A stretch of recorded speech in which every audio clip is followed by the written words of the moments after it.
स्वागत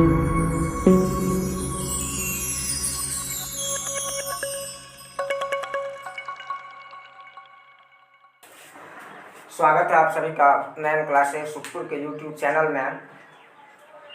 आज मैं 10th क्लास के सभी छात्रों के लिए एक महत्वपूर्ण अध्याय लेकर आया हूँ, त्रिकोणमिति। देखिए, त्रिकोणमिति अगर इस शब्द पे हम जाएं तो त्रिकोणमिति का अर्थ होता है तीन कोणों की माप। त्रि मीन्स तीन, कोण मीन्स कोण और मिति मीन्स माप। अगर हम इसके इंग्लिश वर्ड पे जाए तो इसको इंग्लिश में कहते हैं त्रिगोनोमेट्री। इसकी उत्पत्ति 3 ग्रीक वर्डों से मिलकर हुआ है, ट्री, गोनिया और मैट्रन।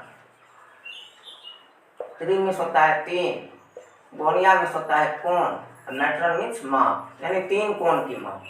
तो 3 भुजा और 3 कोण तो त्रिभुज में ही होता है, तो नाम से स्पष्ट है इसमें हमको त्रिभुज के बारे में पढ़ना है। वैसे जो छात्र इसका परिभाषा लिखना चाहते हैं वो लिख सकते हैं। गणित की जिस शाखा में हम त्रिभुज के तीनों कोण और तीनों भुजाओं के बीच के संबंध का अध्ययन करते हैं उसे त्रिकोणमिति कहते हैं या त्रिकोणमिति कहा जाता है। तो इस बात से तो हम परिचित हो गए, त्रिकोणमिति में त्रिभुज के बारे में पढ़ना है, लेकिन त्रिभुज में भी हमको समकोण त्रिभुज के बारे में पढ़ना है। तो सभी छात्र ये बात अपने मन में गांठ बांध ले, त्रिकोणमिति में समकोण त्रिभुज के बारे में पढ़ना होता है। तो समकोण त्रिभुज किसे कहते हैं?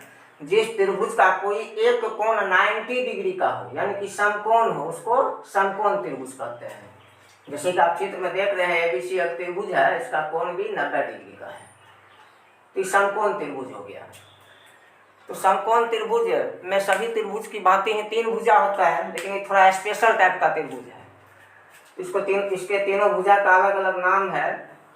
तो इसके सबसे बड़ी भुजा को कर्ण कहते हैं। कर्ण की परिभाषा लिख सकते हैं, समकोण त्रिभुज की सबसे बड़ी भुजा कर्ण कहलाती है।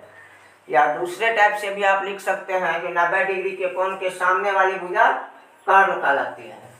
एक बात हमेशा माइंड में नोट कर लीजिएगा, समकोण त्रिभुज का कर्ण कभी बदलता नहीं है, कर्ण हमेशा फिक्स हो जाता है। 90 डिग्री के कोण पे से सीधा लगा गिराएंगे, जिस पे गिरेगा वो कर्ण होगा। जैसे त्रिभुज एबीसी में कर्ण एसी है। अब बाकी बच गया लंब और आधार। तो देखिए, जिस कोण का चर्चा हम करेंगे उसका सम्मुख भुजा लंब कहलाएगा। अगर इस कोण की हम चर्चा करें, थीटा यहाँ है, तो कोण ए के लिए लंब हो जाएगा ये बीसी। अगर हम चर्चा करते हैं कोण सी का, अगर थीटा हम यहाँ दे दे तो उसका लंब हो जाएगा ए बी। तो लंब और आधार आपस में अदला बदली करते रहता है, इसमें आपको कंफ्यूजन नहीं हो। ये आप याद रखने के लिए क्या करेंगे, जिस कोण का नाम दिया रहेगा उसके सामने की भुजा लंब कहलाएगी। जैसे देखिए, कोण ए के लिए लंब क्या होगा, बीसी, यानी ये भुजा। अब जब कोण सी के लिए लंब हमको पता करना होगा, तो कोण सी के लिए लंब हो जाएगा कोण सी की सम्मुख भुजा, यानी ए बी। तो इसमें कंफ्यूजन नहीं होना है। तो लंब किसे कहते हैं? जिस कोण का नाम दिया रहता है उसकी सम्मुख भुजा लंब कहलाती है। तो हम कर्ण पहचान लेंगे, लंब पहचान लेंगे, तो बाकी जो है वो बचेगा, वो आधार कहलाएगा। तो उम्मीद करते हैं कि आप लोग कर्ण, लंब और आधार पहचान गए होंगे। महान गणितज्ञ के पाइथागोरस ने समकोण त्रिभुज के तीनों भुजाओं में एक संबंध दिया था, कर्ण स्क्वायर बराबर लंब स्क्वायर प्लस आधार स्क्वायर। इसको हम पाइथागोरस प्रमेय के नाम से भी जानते हैं।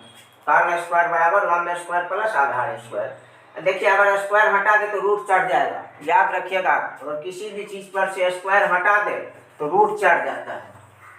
आप लोग समीकरण सभी सॉल्व किए होंगे। जैसे दिया रहता है एक्स स्क्वायर बराबर 16, तो लिख देते हैं एक्स बराबर रूट 16। स्क्वायर हटाते हैं तो रूट चढ़ता है।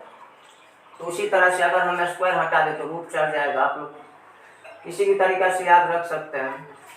तो कर्ण स्क्वायर बराबर लंब स्क्वायर प्लस आधार स्क्वायर। इसी में अगर हम लंब को इस साइड कर दे तो आधार स्क्वायर बराबर बच जाएगा कर्ण स्क्वायर माइनस लंब स्क्वायर।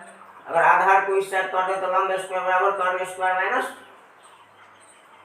आधार स्क्वायर बराबर कर्ण स्क्वायर माइनस लंब स्क्वायर। इसी टाइप से 3 गो सूत्र है, ये को याद रख लीजिएगा, बाकी तीनों याद हो जाएगा। में 6 त्रिकोणमितीय अनुपात या निष्पत्तियां होती है, sine theta, cos theta, tan theta, cot theta, cosec theta और सेक थीटा। तो साइन थीटा होता है लंब बटे कर्ण, कॉस थीटा होता है आधार बटे कर्ण, टेन थीटा होता है लंब बटे आधार, कॉट थीटा होता है आधार बटे लंब, कॉसेक थीटा होता है कर्ण बटे लंब, और सेक थीटा होता है कर्ण बटे आधार। स्टूडेंट को याद रखने में थोड़ी परेशानी होती है। आज मेरा उद्देश्य है जो आप लोग को हमेशा के लिए याद करा दूं।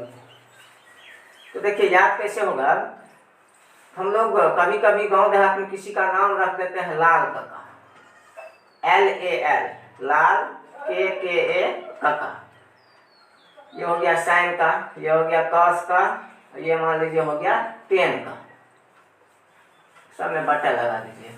तो साइन थीटा क्या है, L बटे के, L से लंब, के से कर्ण, तो साइन थीटा लंब बटे कर्ण हमेशा याद रहेगा। कॉस के सामने में देखिए क्या है, A बटे के, A से आधार, के से कर्ण, आधार बटे कर्ण हमेशा याद रहेगा। टेन थीटा है L बटे A, L से लंब, A से आधार, लंब बटे आधार, तो साइन थीटा लंब बटे कर्ण, L बटे के, L से लंब, के से कर्ण, लंब बटे कर्ण, इसको P बटे H भी कहते हैं CBSE बोर्ड वाला स्टूडेंट्स को। कॉस थीटा आधार बटे कर्ण B बटे H, टेन थीटा लंब बटे आधार यानी P बटे P। अब कहेगा सर ये तीन को तो याद हो गया, वो तीन को कहाँ याद है, वो तीन को भी याद हो जाएगा। देखिए कैसे याद होगा, 6 गो त्रिकोणमितीय अनुपात होता है। आप ग्रुपिंग कर लीजिए तीन तीन को का अलग, मान लीजिए साइन थीटा, कॉस थीटा और टेन थीटा, इधर बच गया कॉट थीटा, कॉसेक थीटा और सेक थीटा। मान लीजिए ये सब बॉय है, लड़का है, ये सब लड़की है, तो ये तीनों भाई है, तीनों बहन है। सबसे बड़ा इसमें है साइन थीटा, तो साइन थीटा का शादी किससे होगा, जो सबसे बड़ी लड़की होगी। ये तीनों में देखिए सबसे बड़ी कौन है, तो सबसे बड़ी तो बिजली वाली लगती है। देखिए कितना लंबा है, ज़्यादा लेटर भी है, दोनों से ज़्यादा है, 1 2 3 4 5 गो अक्षर है तो बड़ी हुआ, तो साइन का शादी हो जाएगा कोसेक से।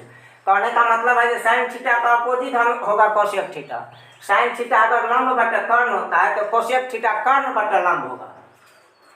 तो एगो फार्मूला आपका बन गया कोसेक थीटा कर्ण बटे लंब। कर्ण को H से सूचित करते हैं हाइपोटेनस, और लंब को करते हैं P से, परपेंडिकुलर। अब बच गया ये कॉस थीटा, ये किससे शादी करेगा, तो अपना राशि खोजेगा जो हम किससे मिलते जुलते हैं।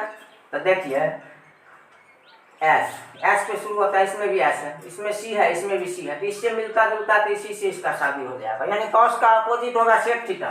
कॉस थीटा अगर आधार बटे कर्ण होता है तो सेक थीटा कर्ण बटे आधार होगा। गोर को दीजिए सिर के पास और सिर को ले आइए पैर के पास, तो सेक थीटा बराबर हो जाएगा कर्ण बटे आधार। कर्ण को H कहते हैं, आधार को B कहते हैं।